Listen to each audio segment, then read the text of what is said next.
సాహితీ ప్రియులకు నమస్సుమాంజలి. కాశీ మజిలీ కథలకు స్వాగతం. మధిర సుబ్బన్న దీక్షితులు రచించిన కాశీ మజిలీ కథలు 4వ భాగం. క్రితం భాగంలో మనము మామిడి పండు కథ విన్నాం కదా. అందులో శుద్ధమతి అనే బ్రాహ్మణుడు భార్య మీద అనుమానంతో ఇల్లు విడిచిపెట్టి వెళ్ళడము, అతని వెంట శిష్యులు కూడా వెళ్ళడము, అతను చేరిన పట్టణంలో బ్రాహ్మణ వీధిలో అరుగు మీద కూర్చొని ఉంటే అక్కడున్న ఇల్లాలు అతడికి నిజం బోధపడేటట్టు చేయడము, ఇవన్నీ తెలుసుకుని శుద్ధమతి తన తప్పు తెలుసుకుని తిరిగి తన భార్యను ఏలుకోవడము, సంతానం కోసం శ్రీశైలం వెళ్ళి తపస్సు చేసి మహిమగల మామిడి పండును పొంది కూడా దురదృష్టవశాత్తు దాన్ని చేజార్చుకోవడము, ఆ పండు గరుడు పక్షి నోట కరుచుకుని వచ్చి కాశ్మీర దేశ రాజైనటువంటి సూరసేనుడు అతని మిత్రులకు దొరికేటట్టు చేయడము. ఈ కథ అంతా విన్నాం కదా. ఆ పల్లంతిళ్ళ వాళ్ళ భార్యలు గర్భం దాల్చి 5 పుత్రులు కలుగుతారు. మరి ఆ తర్వాత కథ ఇలా సాగుతుంది. 5 పుత్రులకి వరుసగా రాజకుమారుడికి వసంతుడని, మంత్రి కుమారుడికి రాముడని, పురోహితుడి కుమారుడికి ప్రవరుడని, ఆ వైశ్యుని కుమారుడికి సాంబుడని, కంసాలి కుమారుడికి దండుడని ఇలా పేర్లు పెడతారు. ఈ అందరి పేర్లలోనూ మొదటి అక్షరాన్ని కలిపి వరప్రసాదులుగా మారతారు.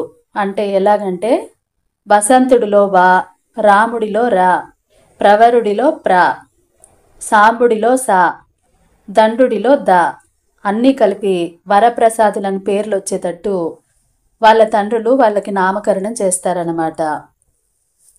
ఈ పిల్లలు 5 కూడా చక్కగా పెరగసాగారు. అందరూ ఎప్పుడు కలిసికట్టుగానే ఉండేవాళ్ళనమాట. వాళ్ళకి 5 ఏళ్ళు రాగానే ఆ పిల్లల్ని ఒక ఉపాధ్యాయుడి దగ్గర వేశారు. ఆ గురువుకు వచ్చిన చదువు అంతా వీళ్ళు 6 నెలల్లోగానే నేర్చేసుకున్నారనమాట. అంటే ఏకసంతాగ్రహతులు అంత బాగా నేర్చుకునేవాళ్ళు. ఆ తర్వాత ఒక సాహిత్యకారుని వద్దకు పంపించారు. ఆయన 1 సంవత్సరం కాలంలోనే నాటకాలంకారాల్లో మొత్తం పాండిత్యాన్ని సంపాదించేశారు. ఆ తర్వాత వ్యాకరణ పండితుల దగ్గర 3 ఏళ్ళు చదివి చివరికి గురువు చెప్పే పాఠాల్లోనే తప్పులు ఎతికే స్థాయికి ఎదిగారనమాట. ఆ తర్వాత తార్కికుడు, సిద్ధాంతి, వైనికుడు, వైదికుడు, వేదాంతులు ఇలా అందరి దగ్గర కొన్ని నెలలు, కొంతమంది దగ్గర 1 సంవత్సరం పాటు ఇలా విద్యలు నేర్చుకున్నారు. అవన్నీ అయిన తర్వాత మాంత్రిక, తాంత్రిక విద్యలు, శస్త్ర, అశ్వ, ధనుర్విద్య మొదలైన రాజ విద్యలన్నీ కూడా అతి తక్కువ కాలంలోనే ఈ 5 పుత్రులు నేర్చేసుకున్నారు. అందువల్ల మొత్తం 64 కళల్లోనూ ఆరితేరిపోయారనమాట ఈ వరప్రసాదులు. వాళ్ళని పొగడిన వారంటూ లేరు. వాళ్ళ 5 మధ్య స్నేహం కూడా ఒకే ప్రాణంలాగా మెలిగేవాళ్ళు. వాళ్ళు పుట్టినప్పుడే ఏదో గొప్ప వింత జరుగుతుందని, వాళ్ళెంతో వృద్ధిలోకి వస్తారని రాజు, మంత్రి అందరూ కలిసి ఊర్లోని ప్రజలందరికీ ఎన్నో దానాలు చేశారు, ఎంతో సంతర్పణలు చేశారన్నమాట. ఇప్పుడు వాళ్ళు పెరిగి పెద్దయి కూడా వాళ్ళ తండ్రుల్లాగా స్నేహంగా మెలిగేవాళ్ళు. రాజుకి తన కుమారుడైన వసంతుడితో పాటు తన మిత్రుల కుమారులైనటువంటి ఆ 4 పిల్లల మీద కూడా సమానమైన ప్రేమ ఉండేది. 5 మందిని సమానంగా చూసేవాడు. వాళ్ళంతా ఎప్పుడూ సాయంత్రం అయ్యేసరికి గుర్రాలెక్కి అలా షికారుకి వెళ్ళేవాళ్ళు. వాళ్ళకి యుక్త వయసు రాగానే వాళ్ళకి పెళ్లి చేయాలని అందరూ అనుకుంటూ ఉంటారు. వాళ్ళ పెళ్లి గురించి మాటలు జరుగుతుంటే ఈ 5 మిత్రులు బయటకు వెళ్ళి సమావేశమవుతారు. అప్పుడు మంత్రి కుమారుడైన రాముడు మిత్రులను ఉద్దేశించి, మనం ఇంకా దేశాటనానికి వెళ్తే మనకు మంచిది, అంటే మన విద్యలన్నీ అక్కడికొస్తాయి, మనం నేర్చుకున్న విద్యలు ఎలాంటివో ఏమిటో మనం బయటకు వెళ్ళి పలు రాజ్యాలను సందర్శిస్తే మనకి జ్ఞానం వస్తుంది, ఇదే మంచి సమయము, మీరేమంటారు అని అడుగుతాడు రాముడు. దానికి రాజకుమారుడైన వసంతుడు, చక్కని ఊహ, చాలా బాగుంది నువ్వు చెప్పేది, కానీ మన తల్లిదండ్రులు మనకు పెళ్ళిళ్ళు చేయాలనుకున్నారు కదా, పెళ్లి చేసుకుంటే ఇంకా అంతే, మనకు మన కోరికలు నెరవేరవు, ఏం చేయాలన్నా ఇప్పుడే చేయాలి, నాకు కూడా ఇప్పుడే దేశాటనం చేయాలని ఉంది అని అంటాడు. దానికి పురోహితుని కుమారుడైన ప్రవరుడు వత్తాసు పలుకుతూ, మీ అభిప్రాయాన్ని కాదంటామా రాజా, నూతిలో కప్పలాగా ఎన్నాళ్ళని మనం ఇక్కడే ఉంటాము, కాస్త బయటకెళ్ళి చూస్తే కదా వింతలు విశేషాలు తెలిసేది. మన నీతిజ్ఞులు కూడా ఇదే చెప్పారు, బయటకెళ్ళి చూస్తేనే లోకం తెలుస్తుందని, మనం వెళ్ళడమే మంచిదంటాను అని అంటాడు ప్రవరుడు. కానీ దానికి సాంబుడు అంటే వర్తకుని కొడుకు అడ్డు చెప్తాడు. దేశాటనం అంటే మాటలా, వేలకు తిండి ఉండదు, నిద్ర ఉండదు, పడుకోవడానికి చక్కని పక్క ఉండదు, సత్రం భోజనము, మఠం నిద్ర, పరదేశుల్ని చూచి చులకనగా మాట్లాడతారు, రోగాల భయం ఉంటుంది. ఆ పాటలన్నీ మన సుకుమారుడైన రాజకుమారుడు ఎలా పడతాడు? స్వదేశంలో స్వగ్రామంలో సంతోషంగా ఉండక బయటకెళ్ళి బాధలు పట్టం దేనికి? పైగా మనం వెళ్తామంటే మన తల్లిదండ్రులు ఒప్పుకోరు, చెప్పకుండా వెళ్ళిపోతేనేమో వాళ్ళు చాలా బాధపడిపోతారు. నాకైతే మనం వెళ్ళకపోవడమే మంచిదనిపిస్తుంది అని అంటాడు సాంబుడు. సాంబుడు అలా అనడంతో చివరివాడైనటువంటి అంటే కంసాలి కుమారుడు ఉంటాడు కదా దండుడు, అతనేమంటాడంటే సాంబుడికి కుల సహజమైన పిరికితనంతో దేశాటనం పోవడానికి భయపడుతున్నాడు. అతను చెప్పినట్టు పరదేశ కష్టాలు, డబ్బు లేని వాళ్ళకి కావలసినంత డబ్బు తీసుకెళ్తే ఏ సమస్యలు ఉండవు. రాజపుత్రులు యవ్వనంలో దిగ్విజయ యాత్ర చేయడం పరిపాటి. మనమెవరో తెలియనీయకుండా తిరిగితే ఎన్ని విశేషాలు వింతలు చూడొచ్చునో. మహారణ్యాలు మహానగరాలు తిరిగి దివ్యాఔషధాలు సంపాదించవచ్చు. ఎంతోమంది అందమైన అమ్మాయిలతో పరిచయం పెంచుకోవచ్చు. వాళ్ళ చాతుర్యాలను గమనించవచ్చు. మనము వెళ్ళిపోతే తల్లిదండ్రులు సరిపెట్టుకుంటారు. అయినా మన ప్రాణాలను నేను గుప్తంగా దాచగలను కదా, ఒకసారి దేశాలు చూసి రావడమే మంచిదని నా ఉద్దేశము అని అంటాడు దండుడు. ప్రాణాలను గుప్తంగా దాచడం ఏమిటి అంటే, ఈ దండుడు అనే ఆయనకి ప్రాణాలని శరీరంలో కాక మరి ఇంకెక్కడో దాచగల విద్య వచ్చనమాట. అంటే వాళ్ళ ప్రాణాలకు ఎటువంటి భయము ఉండదు. ఆ 5గురికి ఉన్నటువంటి ప్రాణాలను దండుడు తనకున్న విద్యతో దాస్తాడు. అదే తన విద్య. దండుడు ఇలా అనడంతో సాంబుడికి కోపం వస్తుందన్నమాట. ఏమంటాడు, నేనేం పిరికితనంతో ఈ మాటలు చెప్పట్లేదు, నేను మీకంటే ముందడుగు వేయగలను. అయినా దేశాలు అనేటివి చాలా ఉంటాయి, మనం తిరిగేదానికి మన జీవితం అంతా చాలదు. అయినా మనం అనుకున్నట్లు అన్నీ జరగవు కదా, మీరంతా ఒక మాట మీద ఉంటే నేను మాత్రం కాదంటానా, సరేలే అట్లాగే మనం దేశాటనం చేసి వద్దాము అని అంటాడు సాంబుడు. అప్పుడు రాజకుమారుడైన వసంతుడు ఏమంటాడంటే, సాంబా నువ్వు చెప్పింది నిజమే కానీ మనం కావలసినంత డబ్బులు తీసుకొని పోదాము, అప్పుడు మనకి ఏమి ఇబ్బంది ఉండదు కదా అంటాడు. రాముడు అంటే మంత్రి కుమారుడు, వాడికి వాళ్ళ నాన్న మంచి పిల్లని తెచ్చి పెళ్లి చేయాలనుకుంటున్నాడు కదా, అందుకనే వాడు కొంచెం వెనకడుగు వేస్తాడు అని ఆట పట్టిస్తాడు రాముడు. అప్పుడు పురోహితుని కుమారుడైన ప్రవరుడు ఏమంటాడంటే, ఆ మాత్రం ఆడపిల్లలు వేరే దేశాల్లో దొరక్కపోతారా, స్వయంగా మనమే చూసి నచ్చి చేసుకుంటే మంచిది కదా అని అంటాడు ప్రవరుడు. దానికి దండుడు, ఓ తప్పకుండా అట్లే చేద్దాము, మనమే కోరి స్వయంవరం చేసుకుందాము మనకి నచ్చిన అమ్మాయిల్ని, అలాగే దేశాటనం కూడా చేద్దాము అని అంటాడు దండుడు. రాజకుమారుడు వసంతుడు ఏమంటాడంటే, అయితే అందరూ అంగీకరించినట్టే కదా, ముహూర్తం నిర్ణయించండి, మనము బయలుదేరదాము అంటాడు. అప్పుడు పురోహితుని కుమారుడైన ప్రవరుడు లెక్కలేసి రేపు రాత్రి 12 గంటలు కొట్టడంతోనే అందరూ గుర్రాలెక్కి ఊరి బయట ఉండే మామిడి తోటకి రండి, ఆలస్యం చేయొద్దు, అక్కడి నుంచి అందరం పడమటి దిశగా పోదాము అని అంటాడు ప్రవరుడు. అప్పుడు దండుడు ఏమంటాడంటే, ఇంట్లో ఉండేటువంటి మంచి రత్నాలు, బంగారము, డబ్బులు, కావలసిన సామాన్లు అన్నీ తీసుకొని రండి ఇంటికి పోయి అని చెప్పి అందరూ అక్కడి నుంచి ఇంటికి బయలుదేరుతారనమాట. మర్నాడు అనుకున్న సమయానికి అర్ధరాత్రి అయ్యేసరికి అందరూ మామిడి తోటలో చేరుతారు. అక్కడి నుంచి వాళ్ళు మంగళ శ్లోకాలు చదువుతూ పడమటి దిక్కుగా అసలు మనుషులే లేనటువంటి అడవిలోకి ప్రయాణం అవుతారు గుర్రాల మీద.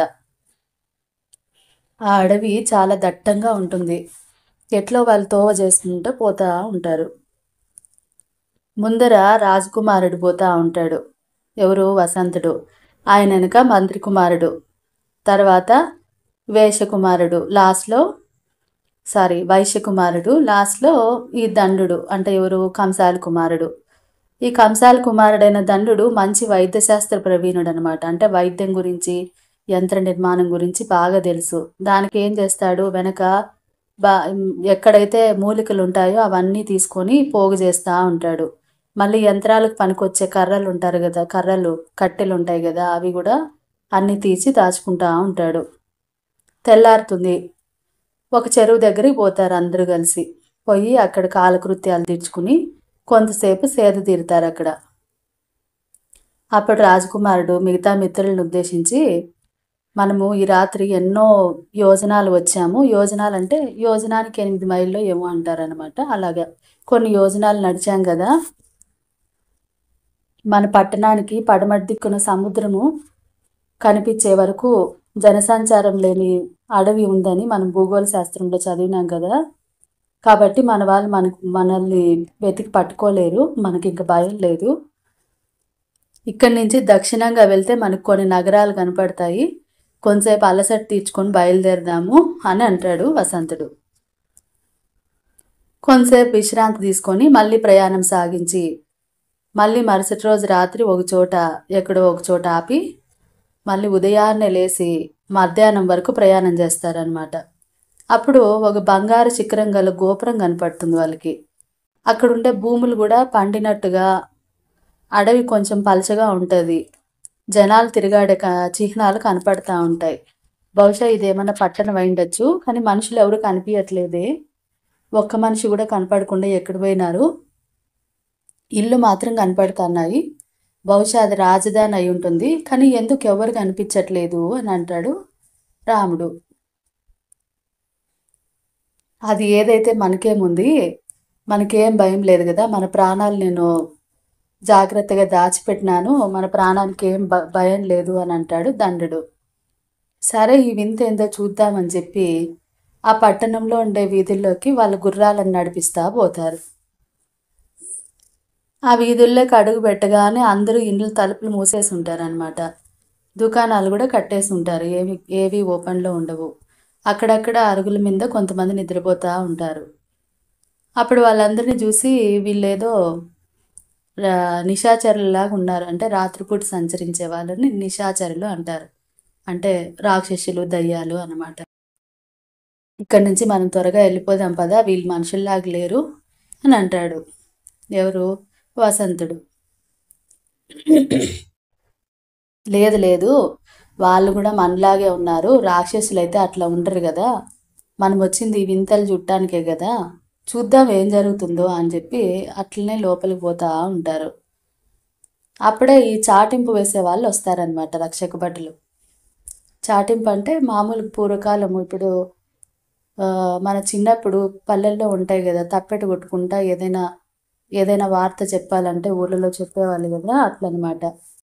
డిండింబట్టు అనే అతను అలా తప్పెడ కట్టుకుంటా అలా సౌండ్ చేసుకుంటా వస్తాడు. వచ్చి ఆ రక్షక భటులు చాటింపు వానితో మొత్తం వీధిలో అంతా తిరుగుతా ఏమని చెప్తారంటే, పౌరులారా, మీరంతా భద్రంగా నిద్రపోండి, మీ సొత్తును మేము కాపాడుతాము, మీకేం భయం లేదు, మీ ఆస్తిపాస్తులు మేము కాపాడుతాము, మీరు నిద్రపోండి అని చెప్పి చాటింపు వేస్తారు. ఈ వరప్రసాదులకు అంతా వింతగా ఉంటుంది. వాళ్ళ దగ్గరికి పోతే రాజభటులు వాళ్ళని చూసి ఎవరు మీరు అని అడుగుతారు. వరప్రసాదులు, మేము కాశ్మీర్ దేశస్థులము, ఇట్లా వింతలు విడ్డూరాలు చూద్దామని దేశాటనానికి వచ్చినాము అని అంటారు. అంటే అప్పుడు రాజభటులు, అదేంది ఇంత అర్ధరాత్రి నిర్భయంగా సంచరిస్తున్నారే, భయం లేకుండా ఎందుకు వచ్చినారు, అర్ధరాత్రి ఎందుకు తిరుగుతున్నారు మా ఊర్లో అని చెప్పి అడుగుతారు రాజభటులు. వరప్రసాదులు ఆశ్చర్యపోతా, ఇదేంది ఇది అర్ధరాత్రి అంటున్నారు, ఇది పట్టపగలు కదా, చాలా వింతగా ఉందే, పట్టపగలను అర్ధరాత్రి అంటున్నారు ఎందుకు అని అంటారు. దానికి రాజభటులు, ఇది పగలు అన్న వాళ్ళని శిక్షించమని మా రాజుగారు ఆజ్ఞ. మీరు వేరే దేశస్తులు అంటున్నారు కాబట్టి మొదటి తప్పుగా ఎంచి మిమ్మల్ని క్షమిస్తున్నాము. ఇంకోసారి కనుక ఇది పగలు అన్నారనుకో మిమ్మల్ని శిక్షించాల్సి వస్తుంది అని అంటారు. దానికి ఆ వరప్రసాదులు, ఇదేం న్యాయము, నిజం మాట్లాడితే కూడా దండిస్తారా? పోనీ పోతే పోయింది, మీతో మాకెందుకు, మేము వేరే దూరదేశం నుంచి వచ్చినాం కదా, మాకు కాస్త భోజనం పెట్టండి, ఇక్కడ భోజనం ఎక్కడ పెడతారు, సత్రం ఏదైనా ఉంటే దారి చూపండి అని అంటారు. దానికి ఆ రాజభట్లు, మేము ఓన్లీ రాజభటులమే కానీ ఇట్లా పరదేశస్తులకి భోజనం పెట్టించే సదుపాయము, వాళ్ళకి సత్రాలు చూపించే ఇది మాకు లేదు, మాకు సంబంధం లేదు, ఎక్కువసేపు మీరు ఇట్లా తిరిగేదానికి లేదు, ఇట్లా రాత్రుళ్ళు ఎవరన్నా సంచరిస్తా అంటే శిక్షించమని మా రాజాజ్ఞ, తొందరగా పోయి ఎక్కడన్నా పనుకోండి, లేదంటే మిమ్మల్ని మేము జైలుకి వేస్తాము అని చెప్పి బెదిరిస్తారు. వరప్రసాదులు, ఎందుకంత కోపం మీకు, పరదేశస్తులం అని చెప్పి మాకు ఇట్లా చేయొచ్చునా, అంత మాత్రానికే మీకు అంత అధికారంలో లోటు వస్తుందే, మాకు సత్రం చూపిస్తే అని అంటారు. రాజభట్లు, అవును అది మా పని కాదు, వెంటనే పోయి పనుకోండి, మాటలు అనవసరము అని చెప్పి వెళ్ళిపోతారు. అప్పుడు ఈ వరప్రసాదులు చేసేది లేక గుర్రాలు దిగి దగ్గరలో ఒక ఇంటి బయట ఉండే అరుగు మీద పడుకుంటారనమాట. నిద్ర పట్టదు, పట్టుపగలు నిద్ర పడుతుంది పట్టదు కదా, ఊరికే పడుకుంటారు. అంతలోపల సాయంత్రం అయిపోతుంది. సాయంత్రం అయితేనే అప్పుడు ఆ ఊర్లో ఉండే జనాలంతా అప్పుడు నిద్రలేస్తారనమాట. అంటే వాళ్ళకి అప్పుడు వాళ్ళ లెక్క ప్రకారం అది పగలు, అంటే సాయంత్రం అయి రాత్రి అయిపోతా అంటే వాళ్ళకి పొద్దున అయినట్టు ఫీలింగ్ అనమాట. అప్పుడు లేచి ఒక్కొక్కరే ఎవరెవరు పనులు చేసుకునేదానికని పోతా ఉంటారు. ఈ వరప్రసాదులు పడుకున్న అరుగు ఉంటుంది కదా, ఆ ఇంటి యజమాని బయటకు వచ్చి చూసి వాళ్ళని, ఎవరు మీరు, ఎందుకు వచ్చినారు అని అడుగుతాడు. అప్పుడు వీళ్ళంతా, మేము ఇట్లా కాశ్మీర్ దేశస్థలము, దేశాటనం చేయడానికి వచ్చినాము, ఈ ఊర్లే కని వస్తే ఏందో పగల్ని రాత్రి అంటున్నారు, రాత్రిని పగలు అంటున్నారు, మాకేం అర్థం కాలేదు, మేము చాలా దూరం నుంచి వచ్చినాము, ఆకలి అవుతుంది, సత్రానికి దారి కూడా చూపట్లేదు, ఏమని అడిగితే శిక్షిస్తారంట, ఇదేం విడ్డూరము, మాకు కాస్త సాయం చేయండి అని అంటారనమాట వరప్రసాదులు.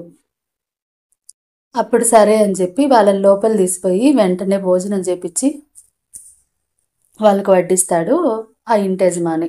వాళ్ళకి భోజనం పెట్టి వాళ్ళు తృప్తిగా తిన్న తర్వాత వాళ్ళని ఒక సీక్రెట్ ప్లేస్ తీసుకుపోతాడు. తీసుకుపోయి ఆ రాజ్యం ఎందుకు అట్లుందో, ఆ రాజు ఎందుకు అట్లా ప్రవర్తిస్తున్నాడో చెప్పేది మొదలు పెడతాడనమాట. మరి ఆ రాజు ఎందుకు అట్లా ప్రవర్తిస్తున్నాడో, ఆ కథ ఏమిటో, పగలు రాత్రి, రాత్రి పగలు ఎందుకైందో తర్వాత ఎపిసోడ్లో తెలుసుకుందాం. మరి మీకు కనుక కథ నచ్చినట్టయితే తప్పకుండా లైక్ చేయండి, షేర్ చేయండి, సబ్స్క్రైబ్ చేసుకోండి. కథలో మీకు ఏమైనా డౌట్స్ ఉంటే తప్పకుండా కామెంట్ రూపంలో అడగండి, నేను సమాధానం చెప్పడానికి ప్రయత్నిస్తాను. వీలైనంత ఎక్కువ మందికి షేర్ చేస్తారని ఆశిస్తాను. మరి నెక్స్ట్ ఎపిసోడ్లో మళ్ళీ కలుసుకుందాం. అంతవరకు సెలవు తీసుకుంటూ మీ కల్పన బండారు.